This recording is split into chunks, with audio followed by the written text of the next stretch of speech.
Welcome back. Let's talk about making measurements. We're going to talk more about this in just a second, but when we make a measurement, we're always going to estimate the last digit in our measurement. Before we get to that, though, I want to talk briefly about exact numbers, because sometimes when we're dealing with numbers, we actually don't need to worry about sig figs.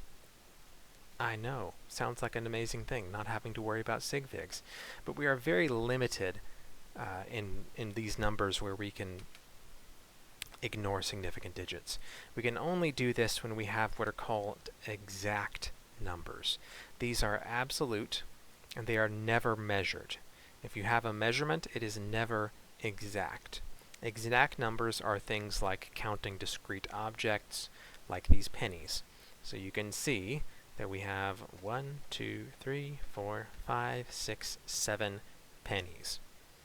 There is no uncertainty in that. No estimates needed to be made. They were discrete objects. You can count them. Similar, there are some values that have integral numbers that are just part of an equation where those numbers don't count towards sig figs. Like for example, the diameter is equal to the radius times 2. That 2 does not count for sig figs. It is a number that is part of the equation. It's essentially part of a definition as well, which is the next thing we're going to talk about. So there are certain numbers that show up in equations that don't actually count towards sig figs. Same thing goes for conversion factors. So we're going to see in just a minute that 100 centimeters is the same as a meter. That is a defined value that is defined to be true, and so these conversion factors that use defined quantities or defined relationships, there's no uncertainty in those. They are defined to be true. There was no measurement made in creating these relationships or these quantities, and so they are they're devoid of sig figs, or you could even say they have infinite sig figs, if you want to think of it that way. They have no effect on the significant digits. When we're measuring stuff, however, there's always some amount of uncertainty, and so we're always going to need to use those sig figs we talked about in the last video.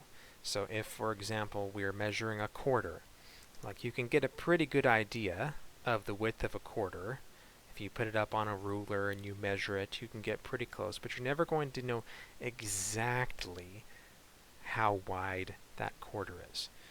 Same thing with the 10 grams of gold here. Like, well, I'm sure it's as close to 10 as they could get it, but I guarantee you it's not exactly 10 grams. It's not 10.00000 on to infinity. Like, there is some limit to how precise the measurements were, and so in these situations we need to use sig figs. Also, when we're making measurements, if it's something that we're measuring with our own eyes, if we are ourselves reading a measurement, we should always estimate the last digit. So for example, in reading a graduated cylinder, the liquid in those cylinders always has this meniscus shape, this kind of curved shape in the cylinder. This is because water is attracted to the glass, and so you get this dip in the middle. This is taken into account with the glassware. When they made it, they knew it was going to do this, and so they built it specifically with that in mind. And so we measure by reading the very bottom of that meniscus. Now, because we're reading it with our eyes, we can kind of tell if it's closer to one mark or another. Now, to me, this looks like it is about 4.58, maybe 4.57. So this is the 4 millimeter mark right there. So each of these 10, well, technically 9 markings in between marks 1/10. So this is the 5th mark, so that's 4.5, and it's not quite up to that next mark, but it's fairly close. The bottom of that meniscus is just below that 6th mark. So that's where I get the 4.5, well, ran out of space there, 4.5, let's go with 4.58. And again, that last digit is estimated. I didn't read it off of markings. It's just using my own best judgment. I can tell it's closer to the 6 mark than it is to the 5 mark. And so I put in the 8. And we're always going to do this anytime we're measuring something with our own eyes. Now, if we're measuring something using a mass balance, so your kitchen scale at home, for example, maybe it measures down to 1/10 of a gram, perhaps. Obviously, there's no way for you to estimate that, because it's just reading it to you. But if you're measuring something with your own eyes, you should always estimate the last digit.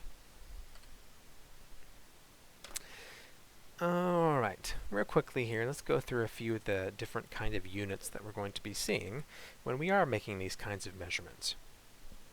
There is a system of units that we're going to use in this class that is unfortunately not commonly used in the US, and that is called the SI system or the metric system. Technically those two things are actually different, but for our purposes they're really the same. The SI system, or Système d'International Units, or I forget what the French term is. It was developed by the French. Don't hold that against it. It is used really in every scientific situation that you're ever going to come across. Any university lab and most company labs as well that you will come across, even here in the US, use the SI system. They do not use English units because English units are just really, frankly, they're terrible. They just don't work well. They're very clumsy and awkward and arbitrary, and the SI system is, not to sound elitist, but it is just better in pretty much every way. And by better, I don't mean that just intrinsically it's better. I mean it makes your life easier, especially in the sciences, if you use the metric system. The math is easier, things are easier to understand. It just really does make your life easier if you use the metric system when you're working with science. So the SI system has what we call base units in it. These are units that are essentially foundational. They're not made of something else. They are measuring fundamental values.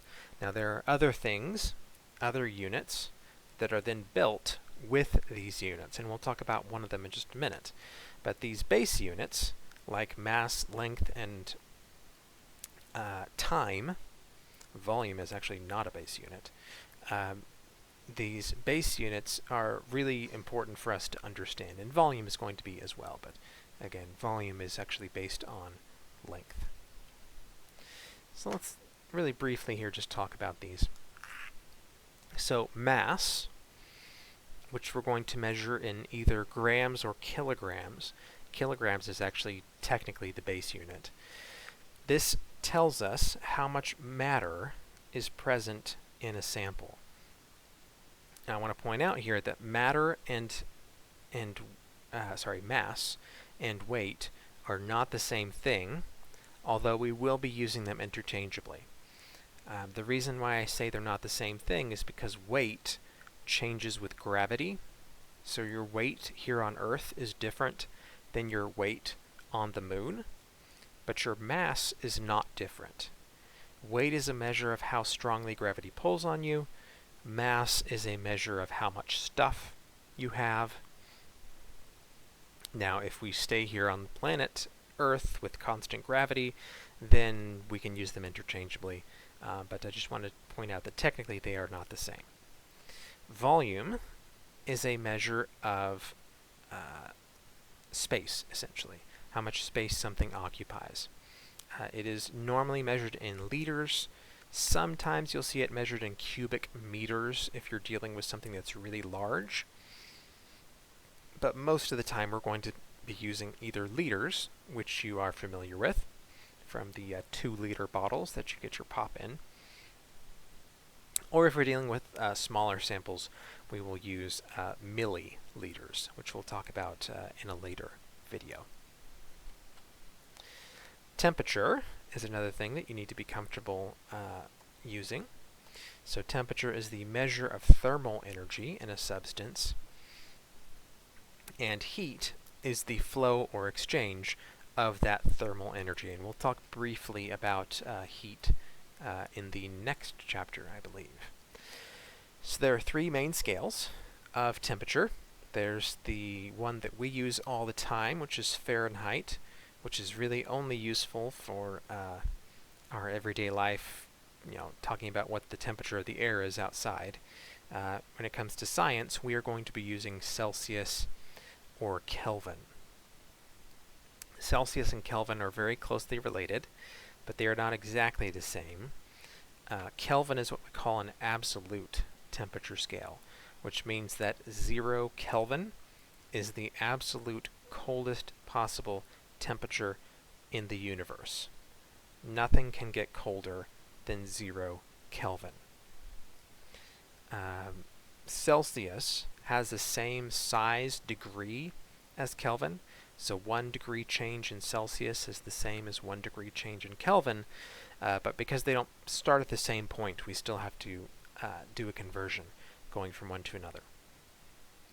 Specifically, Celsius, going from Celsius into Kelvin, we need to add 273. So 0 in Celsius is 273 in Kelvin. So that's what we'll use to convert between those two. Converting between Fahrenheit and Celsius is a little bit more difficult, mainly because a degree in Celsius is actually larger than a degree in Fahrenheit. So if we change the temperature of the air in the room by 1 degree Celsius, that's actually almost 2 degrees Fahrenheit. It's not quite 2 more, it's 9/5 to be specific. But the size of the degree is different, so we have to take that into account. So when we're converting between Fahrenheit and Celsius, we'll use these equations to do that. So to finish up this video, let's go ahead and do a couple quick conversions here. If you would like to pause the video to give these a try, please feel free to do that now. But we're going to, let's do two of these, I guess.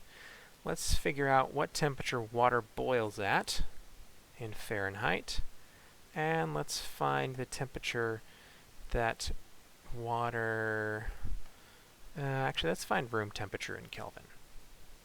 So go ahead and pause the video if you would like to see if you can get those done correctly. Alright, so if we want to figure out the temperature that water boils in Fahrenheit, we're given that temperature in Celsius. It's 100 degrees C. We're going to use this equation, since it already has the Fahrenheit by itself on the left. So all we're going to do, plug in 100 here, and then do the math. So it would be 100 times 9 divided by 5 plus 32. And what you should get is 212. Water boils at 212 degrees Fahrenheit. If we want to find room temperature in Kelvin, we can take the temperature in degrees Celsius, which is 25, and plug that in here. And what we get is 25 plus 273, which would be 298 Kelvin. Which, by the way, if I remember correctly, is actually kind of warm. I think it's like close to 90 degrees. Let me check that real quick. So 25 times 9 divided by 5 plus 32. It's 77. So that's not hot, but I would definitely prefer to be a little bit cooler than 77 in my house. Although in the summer I'm doing great. If I can get down to 77. It gets so hot here. Anyway, we will leave it there for this video. In the next one, we'll pick up with unit prefixes.